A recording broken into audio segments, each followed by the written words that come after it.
Hello, welcome back to Anishree vlogs. ನಾನು ತೋರಿಸ್ತಾ ಇದ್ದೀನಿ. ಆಲ್ರೆಡಿ ನೀವು ಸ್ಕ್ರೀನಲ್ಲಿ ನೋಡಿರ್ತೀರ ದೋಸೆ ಆ್ಯಂಡ್ ಚಟ್ನಿ. ಯಾವ ಥರ ದೋಸೆ ತುಂಬ ರೆಸಿಪೀಸ್ ಎಲ್ಲ ಅಪ್ಲೋಡ್ ಮಾಡೇ ಇರ್ತಾರೆ ಯೂಟ್ಯೂಬಲ್ಲಿ, ಶಾರ್ಟ್ಸಲ್ಲಿ, ಇನ್ಸ್ಟಾಗ್ರಾಮಲ್ಲಿ, ಸೋಷಲ್ ಮೀಡಿಯಾ.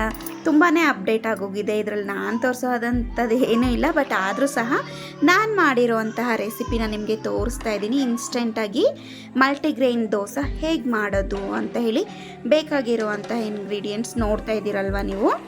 ಸೊ ಉದ್ದಿನಕಾಳು, ಹೆಸರು ಕಾಳು, ಕಡಲೆಕಾಳು, ಮೆಂತೆ, ಜೀರಿಗೆ, ರೈಸ್, ಕಡಲೆಬೇಳೆ, ಮಸೂರ್ ದಾಲ್, 2 ಗೋಡಂಬಿ, ದ್ರಾಕ್ಷಿ, ಹಾಗೆ ಸಬ್ಬಕ್ಕಿ. ಇದಿಷ್ಟು ಬೇಕಾಗಿರುವಂತಹದ್ದು. ನೀವು ಇನ್ನೂ ಬೇಕಾದರೆ ಸೋ ಮೆನಿ ಥಿಂಗ್ಸನ್ನು ನೀವು ಆ್ಯಡ್ ಮಾಡ್ಕೋಬೋದು. ಗ್ರೈನ್ಸ್ ಬರುತ್ತಲ್ಲ, ಇದನ್ನು ಚೆನ್ನಾಗಿ ವಾಶ್ ಮಾಡ್ಕೋಬೇಕು. ಒಂದು 2 or 3 ಟೈಮ್ಸ್ ಚೆನ್ನಾಗಿ ವಾಶ್ ಮಾಡಿಕೊಂಡು ನೆನೆಸಿಡಬೇಕು. ನಾನಿಲ್ಲಿ ಬೆಳಗ್ಗೆ 9 o'clock ಬ್ರೇಕ್ಫಾಸ್ಟ್ ಮಾಡಿದ್ದು ಅಂತ ಹೇಳಿದ್ರೆ, ನಾನು ಬೆಳಗ್ಗೆ 6 o'clockಗೆ ನೆನೆಸಿಟ್ಟಿದ್ದೆ. 6 o'clockಗೆ ನೆನೆಸ್ಬಿಟ್ಟು 5 o'clockಗೆ ನೆನೆಸ್ಬಿಟ್ಟು 7 o'clockಗೆ ಗ್ರೈಂಡ್ ಮಾಡಿ, ಸೊ 1 hour ಬಿಟ್ಟಿದ್ದೆ ಮ್ಯಾರಿನೇಟ್ ಆಗೋದಕ್ಕೋಸ್ಕರ. ಬ್ಯಾಟರ್ ಮಾಡಿ ರೆಡಿ ಮಾಡಿ ಇಟ್ಬಿಡಬೇಕು. ದೋಸೆ ಅಂತೂ ತುಂಬ ಚೆನ್ನಾಗಿ ಬರುತ್ತೆ ಅನ್ನೋದಕ್ಕಿಂತ ಇದರಿಂದ ನಮಗೆ ಎಷ್ಟೆಲ್ಲ ಹೆಲ್ತ್ ಬೆನಿಫಿಟ್ಸ್ ಸಿಗತ್ತೆ. 0 ಫ್ಯಾಟ್ ಆಗಿರ್ಬೋದು, ಮತ್ತು ನಮಗೆ ಒಳ್ಳೆ ಹೆಲ್ತ್ ಬೇಕಂತ ಹೇಳಿದರೆ ನಾವು ಹೆಲ್ದಿ ಫುಡ್ಡನ್ನೇ ತಿನ್ನಬೇಕಲ್ವ. ಆಯಿಲ್ ಹಾಕ್ಕೊಂಡು ಮತ್ತು ಚೆನ್ನಾಗೆಲ್ಲ ಆಯಿಲ್ ಡಿಪ್ ಎಲ್ಲ ತಿಂದರೆ ಏನೂ ಅನಿಸೋದಿಲ್ಲ, ಬ್ಯಾಡ್ ಕೊಲೆಸ್ಟ್ರಾಲ್ ಬೆಳೆಯುತ್ತೆ. ಸೊ ನೋಡಿ, ದೋಸೆ ಬ್ಯಾಟರನ್ನು ಈ ರೀತಿ ನಾವು ಚೆನ್ನಾಗಿ ಗ್ರೈಂಡ್ ಮಾಡ್ಕೋಬೇಕು. ತೀರಾ ತೆಳ್ಳಕ್ಕೂ ಇರಬಾರ್ದು, ತೀರಾ ಮಂದಕ್ಕೂ ಇರಬಾರ್ದು. ಮೆಂತೆ ಕಾಳನ್ನು ತಪ್ಪದೆ ಹಾಕ್ಕೊಳ್ಳಿ, ಯಾಕಂದರೆ ಮೆಂತೆ ಕಾಳಲ್ಲಿ ನಿಮಗೆ ದೋಸೆ ಬ್ಯಾಟರು ತುಂಬ ಚೆನ್ನಾಗಿ ಬರುತ್ತೆ. ಯಾಕೆ ಅಂತ ಹೇಳಿದ್ರೆ, ನಾವು ಮೆಂತೆ ಕಾಳನ್ನು ಯೂಸ್ ಮಾಡಿದ್ರೆ ಸೋಡಾ ಅವಶ್ಯಕತೆ ಇಲ್ಲ. ಸೊ ಅದಕ್ಕೆ ಕಾಂಬಿನೇಷನ್ ಆಗಿ ನಾನೊಂದು ಚಟ್ನಿಯನ್ನು ಮಾಡ್ಕೊಂಡಿದ್ದೀನಿ.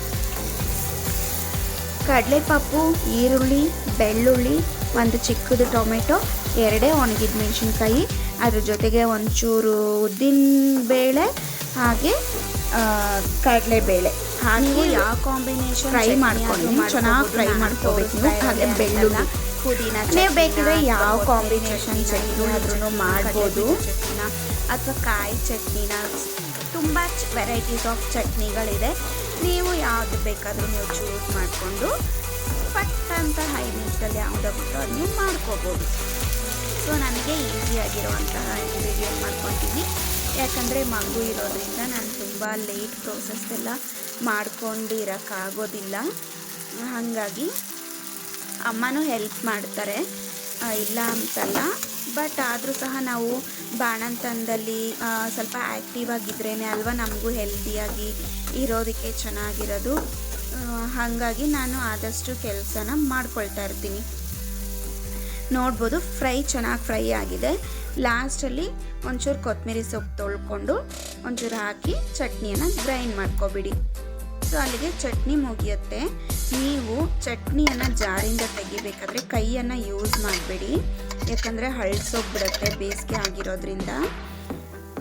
ಮತ್ತು ಈ ಮಲ್ಟಿಗ್ರೈನ್ ದೋಸೆ ಏನಪ್ಪ ಅಂತ ಹೇಳಿದ್ರೆ, ನಮಗೂ ಹೆಲ್ತು, ಹಾಗೆ ಮಕ್ಕಳಿಗೆ ಒಳ್ಳೆ ಪೌಷ್ಟಿಕಾಂಶದ ಹಾಲು ಬರುತ್ತೆ.